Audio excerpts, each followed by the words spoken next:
오늘 저녁은 7번째 집회입니다. 12번을 다 마친 분들은 신구약 회복력 성경을 선물할 것입니다. 모든 집회를 참석하신 분들은 이 선물을 기대할 수 있습니다. 이거 외에 만일 여러분이 이러한 훈련 방면에서 진보한다면 여러분이 진보한가를 확인할 것입니다. 진보한 사람들은 추가로 상이 있습니다. 좋습니다. 여러분을 격려하기 위한 것입니다. 먼저 말하고 싶은 것은 오늘 저녁 우리가 찬송을 좀 잘 불렀습니다. 지난 몇 번은 좋지 못했는데 영에 나오지 않았는데 찬송은 반드시 즐겁고 해방되며 온 존재가 그 안에 누리고 적셔져야 합니다. 이것은 당신의 마음 영이 열려야죠. 오늘 저녁 찬송을 부르는 걸 보니까 여러분도 누리고 나도 누립니다. 모두가 누립니다. 매번 우리가 이렇게 찬송을 불러야 합니다. 자신을 잃어버릴 정도로 해야 합니다. 음악회에 가보십시오. 그 사람들은 자신을 잃어버립니다. 그들은 세상 노래를 부르죠. 우린 주님의 노래를 부릅니다. 마찬가지로 자신을 잊어버릴 정도로 잊어버리되 혼안으로 빠지는 게 아니라 영안으로 들어가야 합니다. 오늘 저녁 우리는 그리스도의 몸을 볼 것입니다. 그리스도의 몸과 집회생활. 첫 번째 요점은 나는 여러분들이 알기를 원하는 게 있습니다. 그것은 바로 하나님은 이 땅에서, 이 세상에서 한 가지를 세우셨는데 놀라운 것을 세웠다는 것입니다. 바로 하나님 이 땅에서의 대표를 세운 것입니다. 이 대표는 바로 그리스도의 몸입니다. 예수 그리스도는 이 세상에서 33년 반 동안만 계셨습니다. 그 후에 그분은 죽고 부활하시고 승천하셨죠. 그분이 승천하신 후에는 하늘과 땅의 모든 권세를 얻었습니다. 에베소서에서 말합니다. 그분이 죽은 자 가운데서 부활하는 것이 첫 번째 권위이고 두 번째는 그분이 모든 다스리고 통치하는 것을 초월했습니다. 바꿔 말하면 삼층천을 초월할 뿐 아니라 모든 물질적인 것, 물질적이지 않은 것을 다 초월했습니다. 세 번째는 만물이 그분의 발 아래 복종하게 하셨습니다. 그분은 죽은 자 가운데서 부활하시고 모든 걸 이기셨고 또 그 다음 모든 다스리는 자를 이겼고 초월했고 만물이 그분의 발 아래 복종케 하셨습니다. 그분이 누구입니까? 바로 하늘에 계신 예수 그리스도이십니다. 오늘 그분은 하늘에 살아계시죠.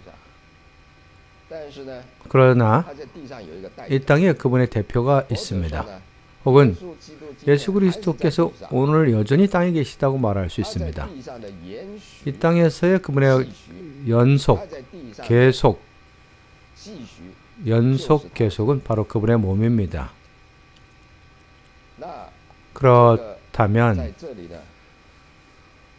여기에서 나는 그리스도의 몸에 대해서 5방면의 인식을 말하려고 합니다.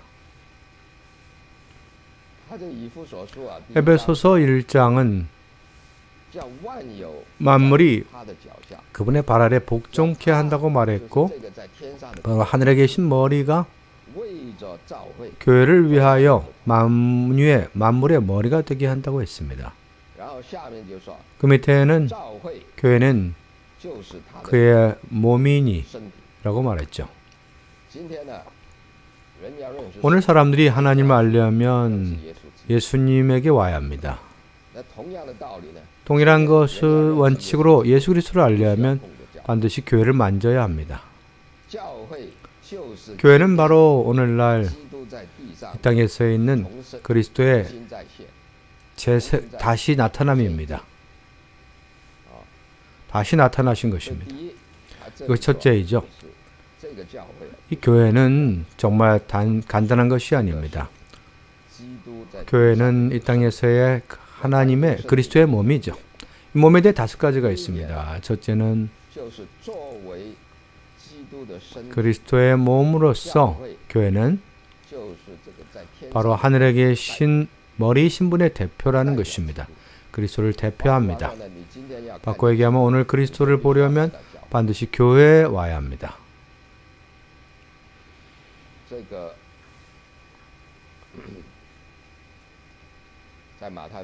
마태복음 18장에서 두세 사람이 무슨 문제가 있다면 해결할 수 없다면 그 두 사람을 교회에 말하라고 했죠.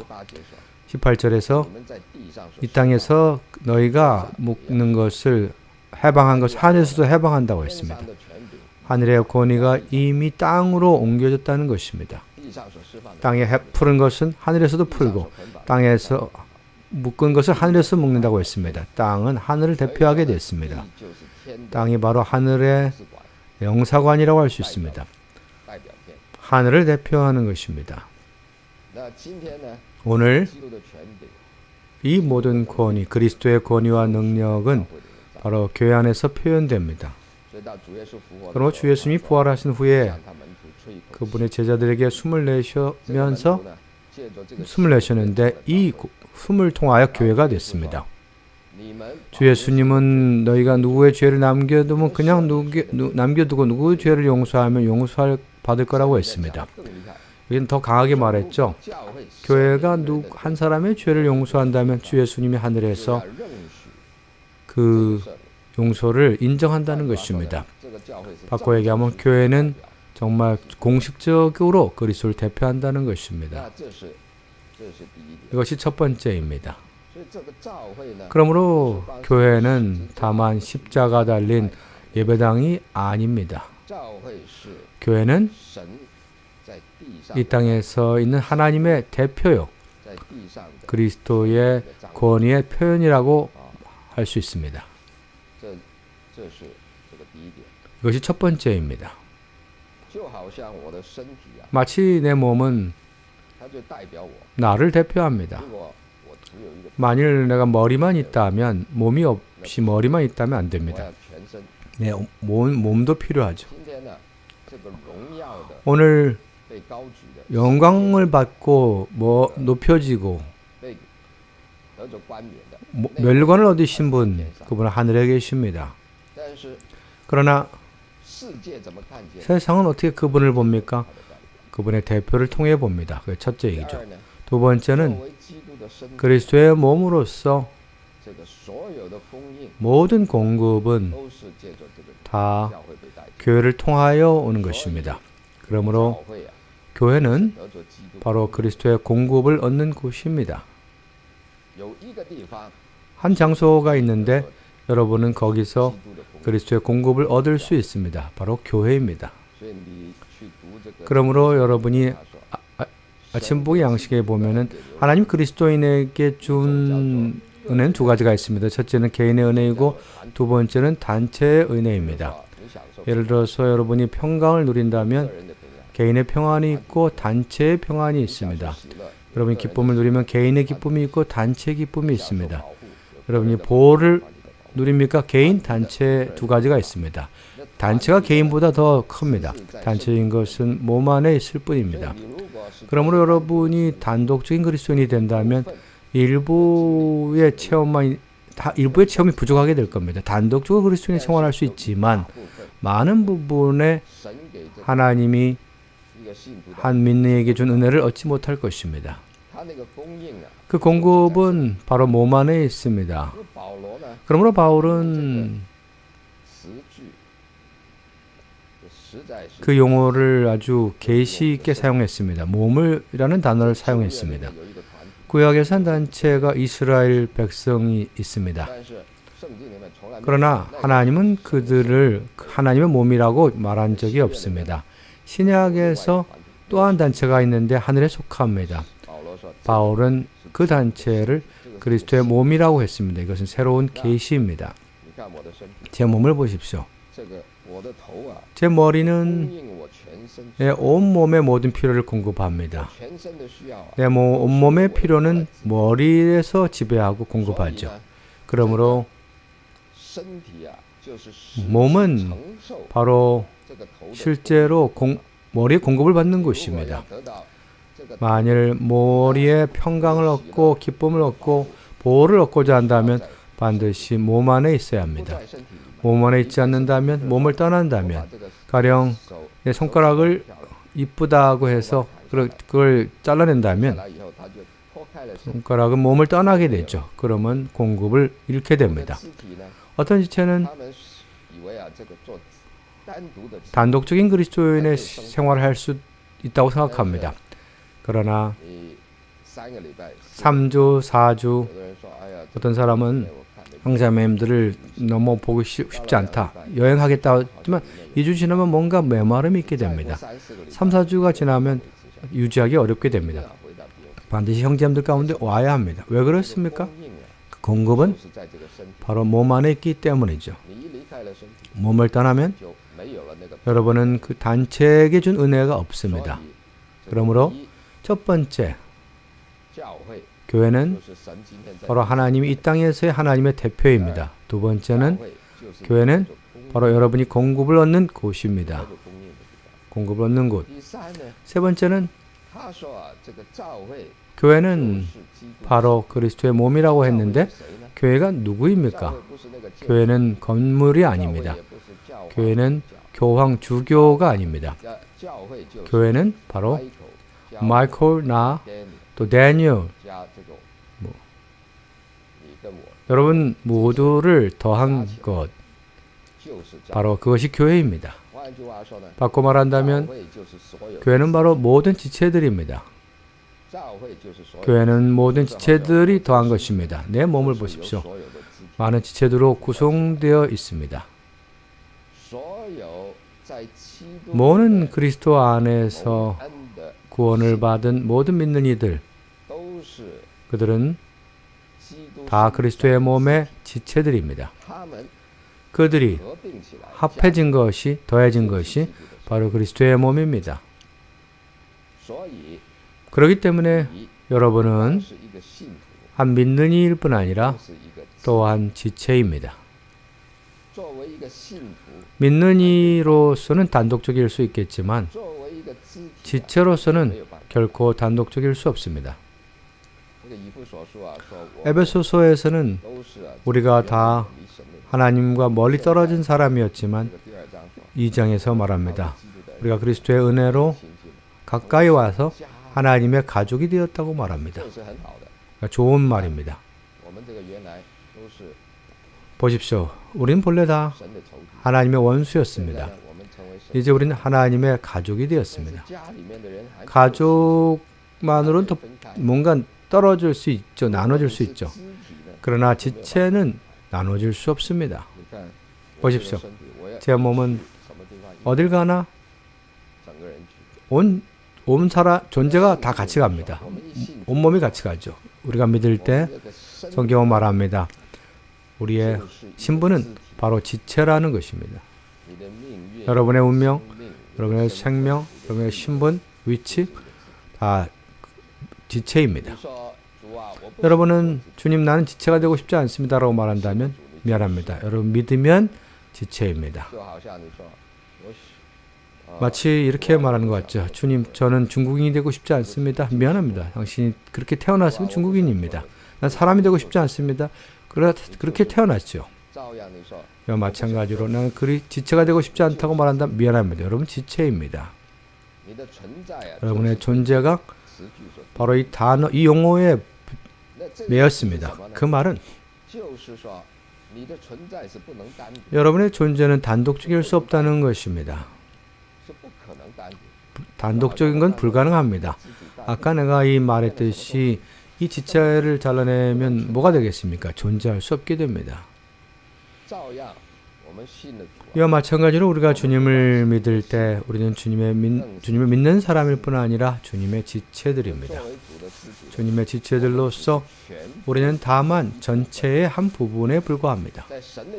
하나님의 눈에 볼 때 그 단위는 개인이 아니라 하나님의 눈에 볼 때 그 단위는 몸입니다. 우리는 단원 안의 한 부분입니다.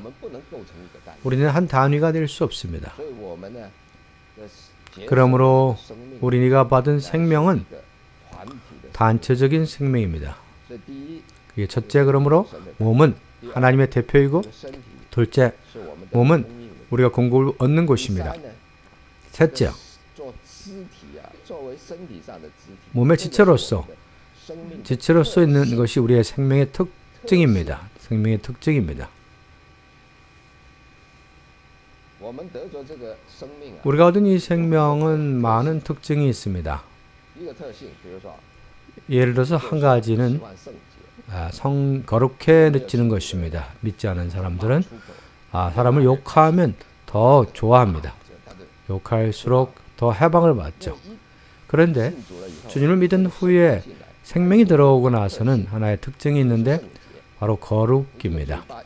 입에서 더러운 말을 하면 별로 기분이 안 좋죠.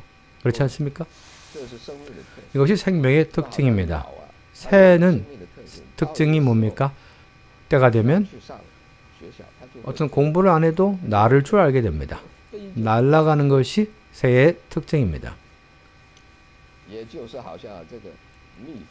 꿀벌을 보십시오. 꿀벌은 무슨 특징이 있습니까? 물이 짖는 것입니다. 꿀아, 줄을 서라라고 말할 필요가 없습니다. 단독적이지 말라고 할 필요가 없죠. 그 꿀벌의 생명 안에 특징이 있는데 태어나서부터 다른 꿀벌들과 함께 다닙니다. 닭을 보십시오. 닭과 오리의 차이를 아십니까? 닭은 무리지어 다니죠. 오리는 무리지어 다니죠. 근데 닭은 어떻습니까? 그렇지 않죠. 단독적으로 다닙니다.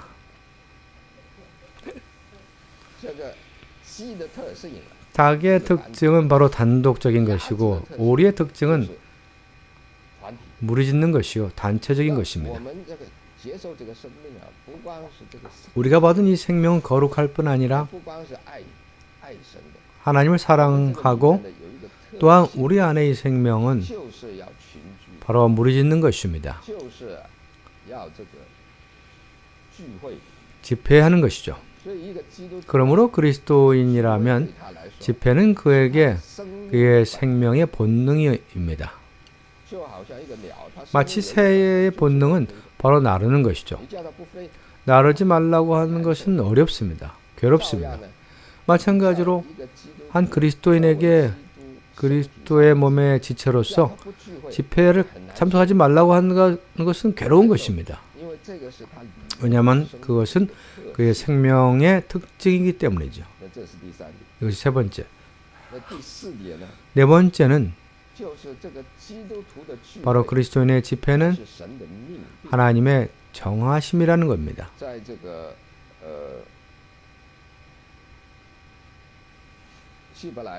히브리서 10장 25절을 보면 우리가 우리 자신의 집회를 포기하지 말아야 한다고 말합니다. 우리 자신의 집회가 뭡니까? 이 서신은 히브리 사람들에게 쓴 것인데 히브리인들은 유대인입니다. 유대인에게 모임 집회가 있었습니다. 바로 성전에서죠. 그들 가운데서 한 무리가 주님을 믿었습니다. 그들은 자신들의 모임이 따로 있었습니다. 그것은 유대인들의 모임이 아니라 그리스도인의 모임입니다. 사도들은 성경에서 하나님을 대표하죠. 그들이 말하기를 하나님의 명령인데 우리는 우리 자신의 집회를 포기해서는 안 된다고 말합니다. 모임을 포기하지 말아야 합니다. 어떤 사람은 이러한 배경을 부모나 친척의 핍박 때문에 빨리 돌아오라고 말을 해서 그들 그리스도인의 모임을 포기하고 유대인의 모임으로 돌아간 사람이 있었습니다. 바울은 사도는 그들을 책망합니다. 이것은 원래 길로 돌아가는 것이다. 그래서 여기서 성경은 우리에게 우리 그리스도인의 모임은 다만 없어도 되는 모임이 옵션이 아닙니다. 그리스도인의 모임은 하나님의 정하심입니다. 그리스도인이라면 반드시 자신의 모임에 가야 합니다. 오늘 유대인들은 유대인의 모임이 있죠. 도박하는 사람은 그들의 모임이 있고, 경극을 본 사람은 그들의 모임이 있고, 우리 그리스도인의 모임이 있습니다. 우리는 결코 자신의 모임을 포기하지 말아야 합니다. 그리스도인은 바로 모이는 사람들입니다. 매일 모이는 것입니다. 그러므로 교회라는 단어는 과거에 교회라고 했는데 나중에는 우리가 소회, 모집하는 소자이죠. 소회라고 한자 중국에서는 사용합니다. 교회라는 말은 가르칠교는 기독교에서 가르친 것이고 성경 인식이 못하기 때문에 교회라고 번역을 했습니다. 어떤 형제에게 말했죠. 우리가 회복력을 낼 때 이 교회라는 단어가 정확한 뜻을 전달하지 못해서, 왜냐하면 원문에서 이 단어는 클레시아라는 헬라어 단어입니다. 에크는 나온다는 뜻입니다. 클레시아는 모인다는 것이죠. 에크, 클레시아. 바로 나와서 모이는 것입니다. 아주 흥미롭죠. 이것이 바로 한 무리를 묘사하는데 그들은 누구입니까? 바로 모이는 사람들입니다. 그 사람들은 특징이 무엇입니까? 바로 모이는 것입니다. 그러므로 믿는 이들에게 하나님 주신 정하심은 바로 모이는 것이고 집회하는 것입니다. 그리고 그들은 다른 무리에서 나온 이들입니다. 어디에서? 모든 세상의 모임, 종교의 모임, 예창조 안에 있는 하나님 외의 모임에서 나오는 것입니다. 이 그림은 바로 구약의 노아 방주입니다. 그 당시 사람들은 다 악하고 사상과 생각하는 모든 것이 악했습니다. 하나님은 거기에서 8사람을 불러냈습니다. 노아의 일가이죠. 그 타락한 세대에서 나오라고 했습니다. 하나님은 또한 그 세대를 심판했습니다. 그런데 하나님은 방주를 통하여 8명을 모이게 했습니다. 이 방주는 바로 오늘날의 교회 생활을 대표합니다. 오늘날 교회 생활은 우리에게 하나의 구원이죠. 우리를 세상의 흐름에서 구원하고, 우리를 부패한 생활에서 구원하고, 종교적인 단체에서 구원하고, 우리는 악한 단체에서 구원받게 합니다. 거기서 나와 우리 자신의 모임으로 모이는 것입니다.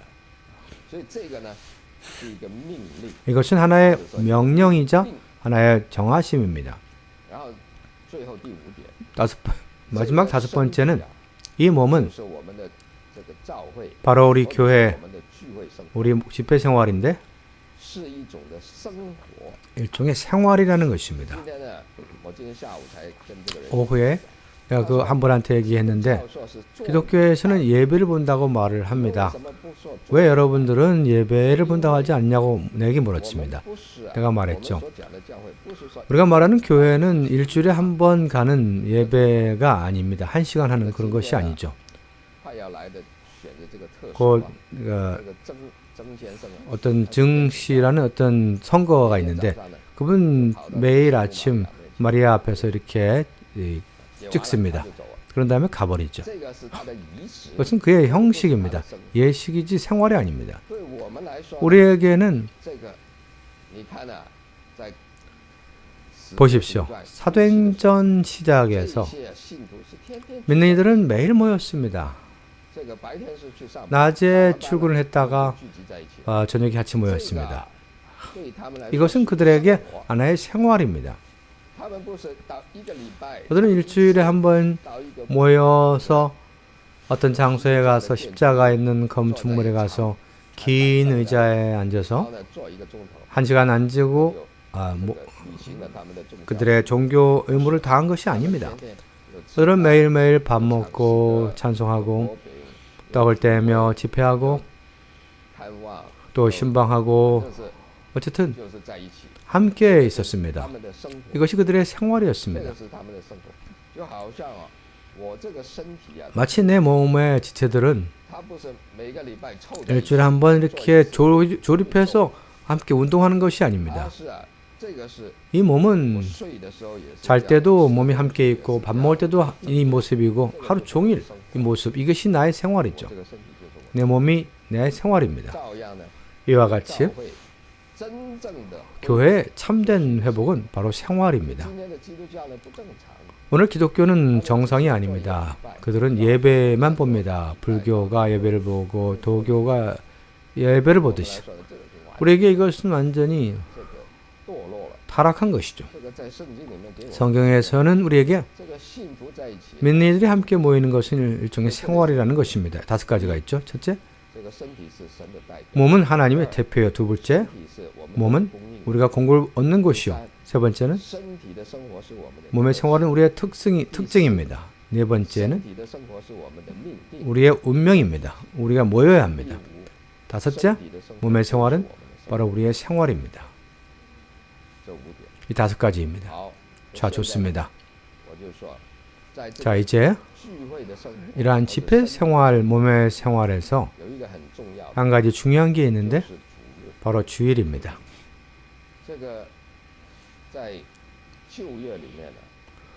구약에서 하나님은 7일, 6일 동안 창조를 하셨죠. 우주를 창조하셨습니다. 7일째 되는 날에 안식하셨죠.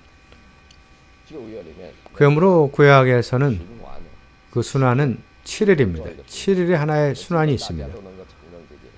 모두가 이것을 오늘 인정하죠. 그러나 중국의 역사를 보시면 7일이 없습니다.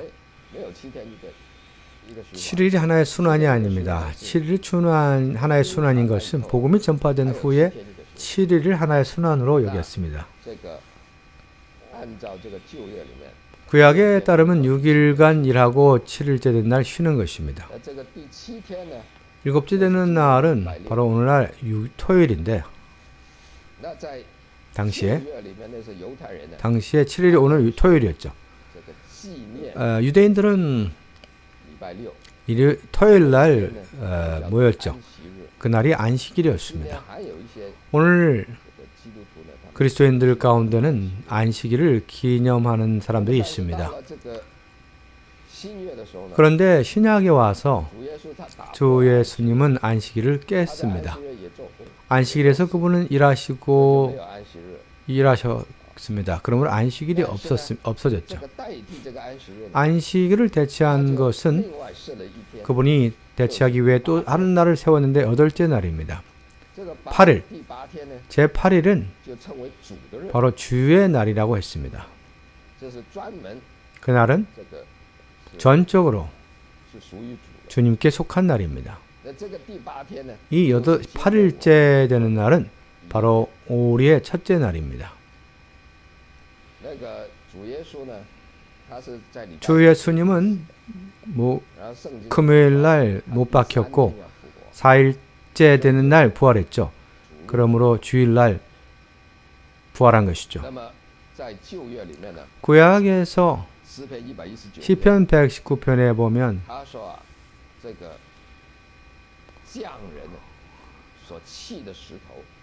모퉁이 돌을 버린 사람들이 유대인들이 모퉁이 돌을 버렸습니다. 주 예수님을 버림으로 모퉁이 돌에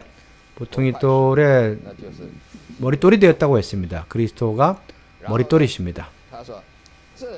이것은 여호와께서 행하신 것인데 우리는 찬양해야 된다고 했습니다.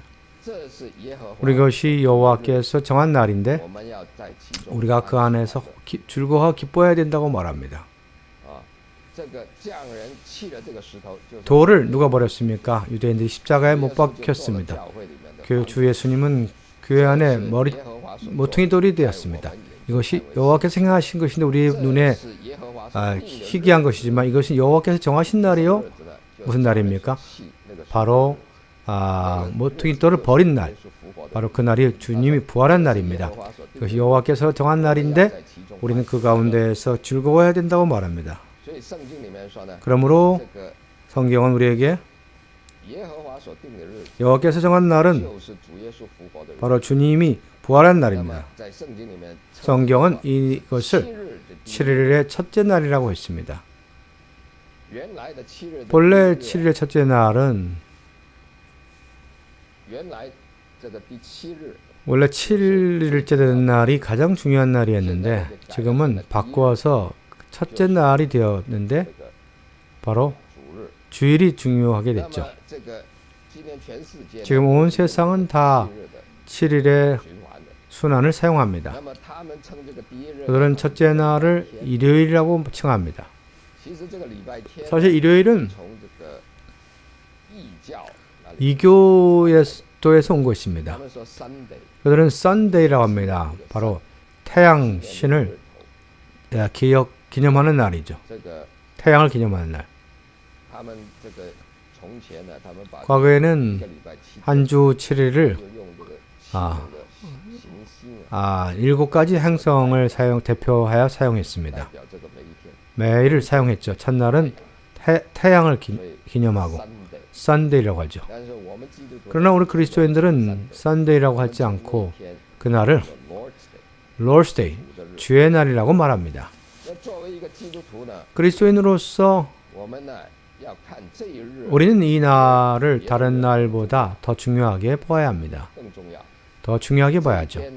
이 날은 주님께 속해야 합니다. 성경은 그래서 여호와께서 정한 날이요 우리는 그 가운데서 즐거워해야 된다고 했습니다. 그러므로 세상도 주일은 일하지 않습니다. 이것이 하나님의 주권 가운데 안배한 것입니다. 그런데 애석한 것은 오늘 세상 사람들은 일요일을 사용하여 주님을 기념하지 않고 잠을 잡니다.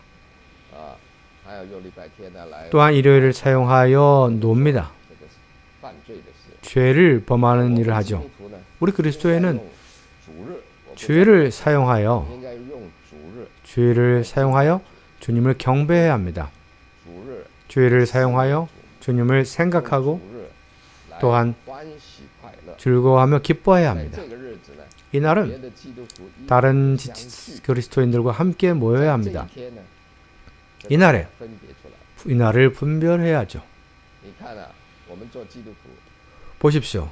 우리 그리스도인이 매일 가장 좋은 시간, 첫 시간을 주님께 분별해드리고 또 매주 시작되는 날을 주님께 분별한다면 우리의 일생이 만일 30년 동안 산다면 30년을 간다면 50년을 산다면 70년을 산다면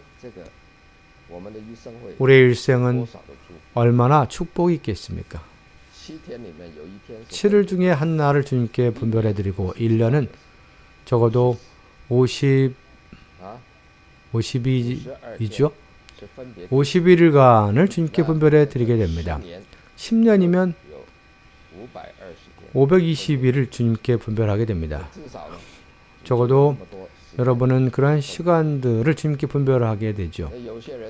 어떤 사람은 주님을 믿은 후에 일요일 날인데도 침대에서 누워서 잡니다. 얼마나 애석합니까? 얼마나 많은 시간을 낭비하겠습니까? 믿지 않는 사람들도 말하는데 당신 그리스도인 같으냐고 말합니다. 그리스도인들은 일요일 날은 예배를 봐야 되는데 당신은 왜 침대에서 잡니까? 교육을 받지 못해서 그랬겠죠. 그리스도인들은 내 스스로 하는 것이지 집에서 내가 그리스도인 생활하면 된다고 하죠. 언제든지 할 수 있다. 한 면에서는 맞죠. 다른 면에서 말하면 하나님이 주권 가운데 안배는 한 날을 정했습니다. 그날은 온 세상의 그리스도인들은 주님을 기념하는 날입니다. 주님을 기념하는 것이죠. 오늘 기독교에서는 그것을 잘못 인도해서 하나의 형식으로 만들어서 그건 그들의 일입니다. 우리는 정상적으로 그 날을 주님께 분별해 드려야 합니다. 자, 좋습니다. 이것이 주일입니다. 만일 지금부터 여러분이 하나의 주님 앞에 정함을 매 주일날 주님께 속한다고 말하시기 바랍니다. 그러면 여러분의 시간이 부족하지 않을 겁니다. 내가 희생했다는 느낌을 갖지 않을 겁니다. 이 시간을 주님께 분별한다면 여러분의 시간은 더 많을 것입니다. 이런 간증이 맞습니다. 어떤 학생들은 주일날 이 시간을 이것도 하고 공부도 하고 게임할 수도 있고 텔레비전 볼 수도 있는데 지금 이것을 하지 않고 집회를 간다. 그러면 시간을 낭비하지 않겠냐고 말하는데 기묘한 것은 집회를 가고 돌아와서 공부를 하니까 주님이 그 모든 것을 보충해 줬다고 합니다. 또한 더 빨리 잘한다고 합니다. 그 반대로 집에서 공부를 한다고 하지만 공부도 제대로 못하고 뭐든지 잘 못하고 시간을 낭비했다고 합니다. 그러므로 오늘부터 주님 앞에서 이런 갈망을 가지십시오. 주님, 오늘부터 내 모든 여생은 주님께 분별해 드립니다. 라고 말하십시오. 내가 집에 있다면 집회에 가겠습니다. 밖에 외지에 나가도 주일날을 분별해 드리겠다고 말하십시오. 오늘 우리는 종교인이 되지 말아야 합니다. 유대인들처럼 안식일은 그들은 몇 걸음을 걸으면 안 되고 창문 열 수 없고 이것저것을 할 수 없다고 말하는데 우리는 그런 것이 없습니다. 뭐든지 할 수 있습니다. 뭐든지 먹을 수 있습니다. 그러나 그날에 여러분 자신을 세상에 만일 드린다면, 자신을 위해 드린다면 그날은 그렇게 하지 말고 주님께 분별하십시오. 자, 좋습니다. 자, 남은 시간은 이렇게 말하죠. 이 성경에 따라서 말하겠습니다. 주일날 무엇을 하냐를 말하죠. 적어도 세 가지를 하는 것입니다. 첫째, 사도행전 20장을 한번 보십시오. 바울은 드로아에 갔는데 7일의 첫째 날에 그들이 모여서 떡을 뗄 때라는 말이 있습니다. 첫째로 주일날 해야 할 첫째 일은 바로 떡을 떼는 것입니다. 떡을 뗀다는 게 무엇입니까? 바로 주님의 떡과 주님의 잔을 누리는 것입니다. 그리스도인이 해야 할 첫째 일이 이것입니다. 만일 모든 집회 중에 중요한 집회가 있다면 바로 떡 떼는 집회입니다. 떡 떼는 집회는 주인으로서 주님이 우리에게 참석하라는 잔치입니다. 그분의 잔치는 바로 그분의 떡과 잔입니다. 그분의 떡은 그분의 몸을 대표하고 그분의 잔은 그분의 피를 담았죠. 그분의 구속을 대표합니다. 법리적인 구속과 유기적인 구원입니다. 그분은 날마다 우리의 공급이 되셔야 합니다. 한번 우리를 마귀의 통제에서 구원하셨고 우리는 매일 우리의 생활이 되시고 생명이 되시고 힘이 되고 빛이 되시고 우리의 양식이 되시며 생명 주는 영이 되시고 날마다 우리를 공급하시죠. 그리고 한 날을 정했는데 일주일에 한 번 우리를 일깨워 주시는데 이렇게 우리를 사랑하시고 우리를 이렇게 은혜로 대하시었다는 것을 상기시켜 줍니다. 그날 우리는 또한 그분에 대해 감사를 표현하고 또한 그분을 찬양하며 노래하고 거기서 우리는 우리의 감사와 찬양을 그분 앞에서 드리는 것입니다.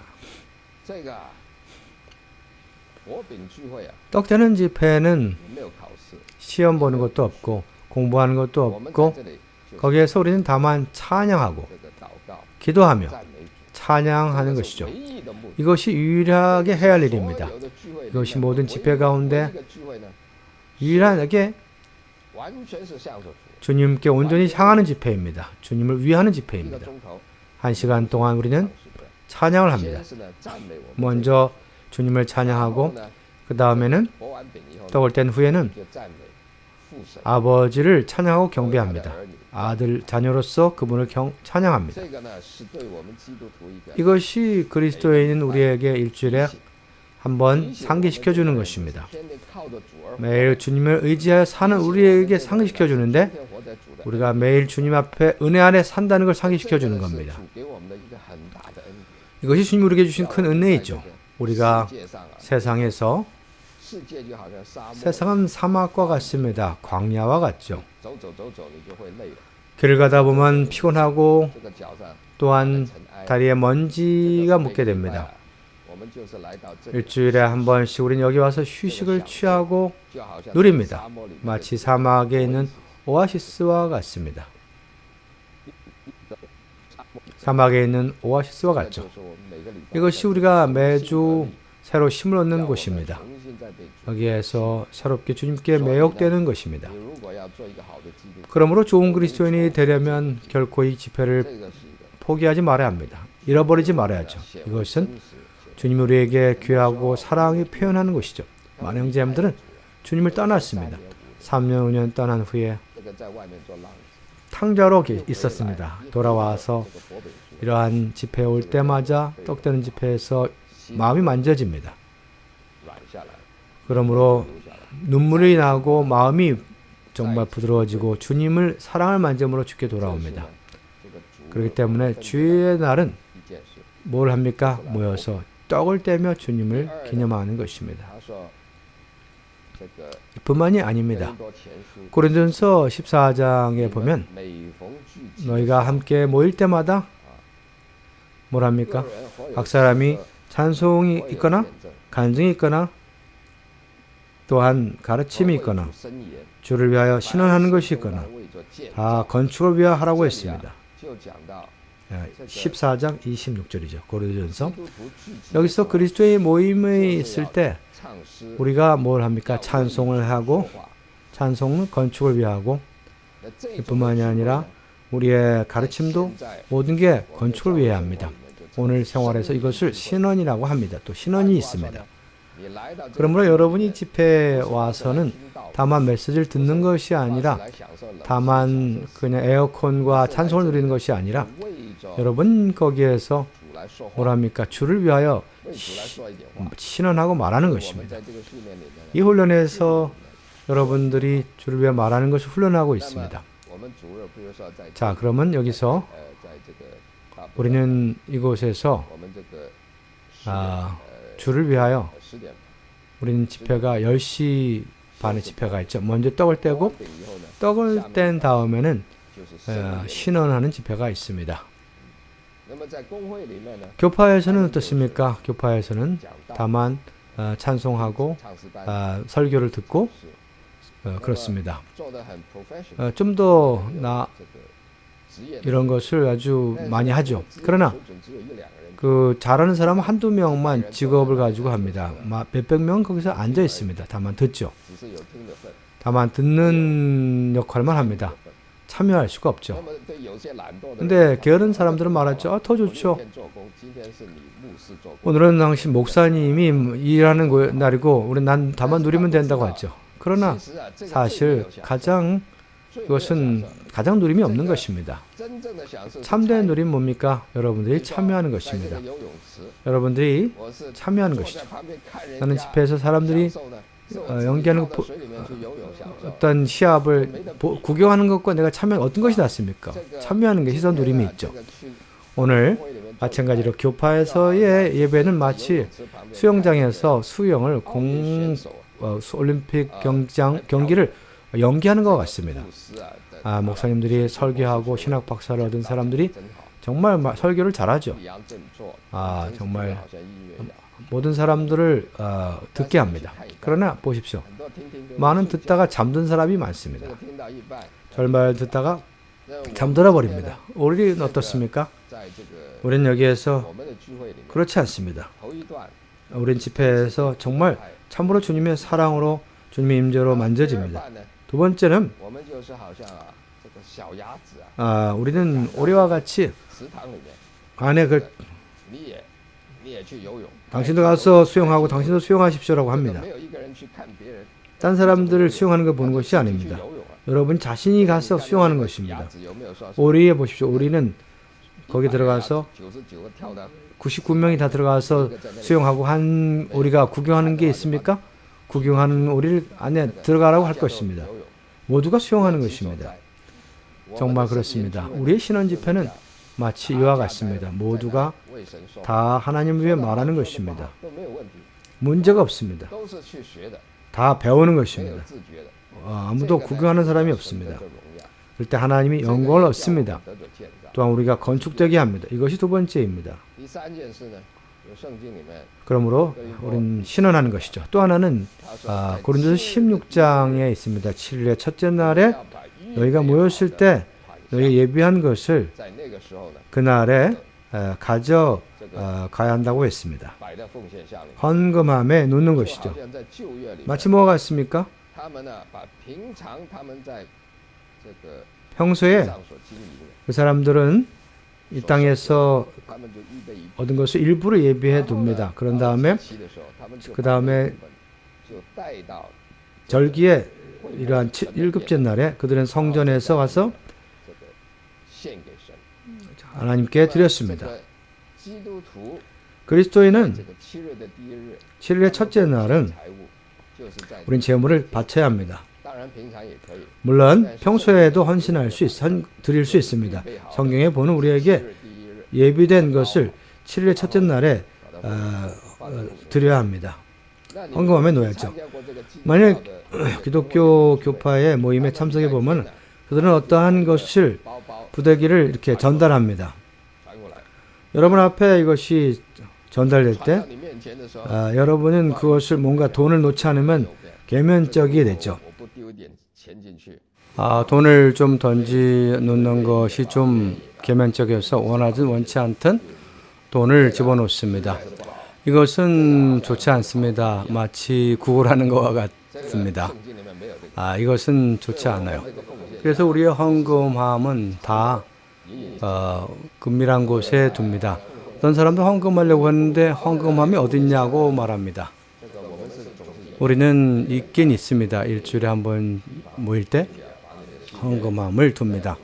여러분 주님 앞에서 주님 감사합니다. 이것은 당신이 나에게 주신 것이므로 내가 이것을 당신께 드립니다라고 하죠. 이것은 주님 앞에서 매우 하나님이 기뻐하십니다. 하나님은 당신의 물질이 아니라 마음을 원하십니다. 갈망을 원하시죠. 구약에서는 10분의 1을 드리는 것이죠. 신약에서는 그런 제한이 없습니다. 제한이 없다는 것은 10분의 1보다 낮게 드려야 된다는 게 아니라 더 많이 드릴 수 있다는 뜻입니다. 많든 적든 것은 주님의 은혜 안에서 감동에 따라 하는 것입니다. 어쨌든 그리스도인은 반드시 훈련해야 합니다. 이러한 습관을 가져야 합니다. 이것이 여러분이 감사하는 사람이 되도록 도울 것입니다. 어떤 사람은 학생이라 돈이 없다고 하겠지만 상관없습니다. 일주일에 한 번 여러분의 수익에서 일부를 빼내요. 이것은 당신의 것이라고 말해야 합니다. 이것이 하나의 표현입니다. 여러분 손에 있는 것이 돈만이 아니라 돈은 여러분의 모든 걸 대표합니다. 이것은 당신에 있는 모든 것이 다 주님께 속한다는 것을 표현합니다. 물질을 드리는 것은 건강을 드리는 것이고 장례를 드리는 것이며 모든 걸 드리는 것입니다. 이것은 여러분 자신을 드린다는 것을 대표합니다. 이것은 매우 실제적이죠. 얼마를 드릴 건가 주님 앞에 고려하십시오. 주님 주신 은혜에 따라 고려하십시오. 이렇게 드리는 것이죠. 이것은 매우 좋은 아름다운 그림이죠. 만약 우리 그리스도인이 이런 생활을 한다면 이러한 것이 바로 경건의 생활입니다. 이것이 바로 하나님을 기쁘게 하는 생활입니다. 우리가 이렇게 우리의 주님께서 그분께서 마땅히 얻어야 하실 것을 그분께 드린다면 우리의 입은 열릴 것이고 그분을 찬양할 것입니다. 우리는 주님을 위해 말합니다. 그분을 영화롭게 합니다. 그리고 우리가 가진 모든 것은 얼마이든 다 주님에게 드리는 겁니다. 그분이 주인이라는 것을 인정하고 드리는 것이죠. 이럴 때 우리 그리스도인의 정한 축복을 받게 될 것입니다. 또한 우리는 그리스도의 몸에 살아있는 지체가 될 것입니다. 이것이 바로 우리가 마땅히 가져야 할 생활입니다.